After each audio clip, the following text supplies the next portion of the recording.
చిత్తూరు జిల్లా కుప్పం నియోజకవర్గంలో sales tax అధికారుల పేరుతో ఓ కుటుంబాన్ని గుర్తు తెలియని వ్యక్తులు కారులో ఎత్తుకు వెళ్లారు. రామకుప్పం మండలం కొరబనపల్లిలో ఈ ఘటన జరిగింది. 3 కార్లలో వచ్చిన గుర్తు తెలియని వ్యక్తులు మురుగేష్ కుటుంబాన్ని ఎత్తుకు వెళ్లారు. వైఎస్ఆర్ సర్కిల్ వద్ద పోలీసులను చూసి కారు నుంచి మురుగేష్ కుటుంబాన్ని గుర్తు తెలియని వ్యక్తులు దించేశారు.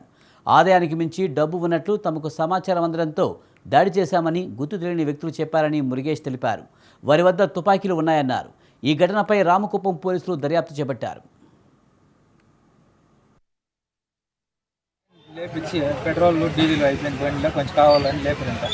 మా నాయన తెలుపు తెచ్చి లేచింది ఒకటి నన్ను కొట్టుకొని 4 మంది కనిపెట్టి తోసుకొని బండి దాకా వచ్చారు కారు దాకా. మా వాళ్ళని అన్నాక మా భార్యని మా కొడుకుని అందరినీ పిలిచి ఎక్కించేసారు. మా నాయనంతా 3 బండ్లు వచ్చింది 10 మంది, ఓ బండికి ముగ్గురు అట్లా అన్నాక మళ్ళీ ఇలాం కట్ట మీద వచ్చి మీ తమ్ముడు ఏడ చెప్పాలా ఊళ్ళో ఉన్నాడంటే మళ్ళీ ఆడికి మా పెద్దమ్మని మా అమ్మని తీసుకొని మేము ఐటీ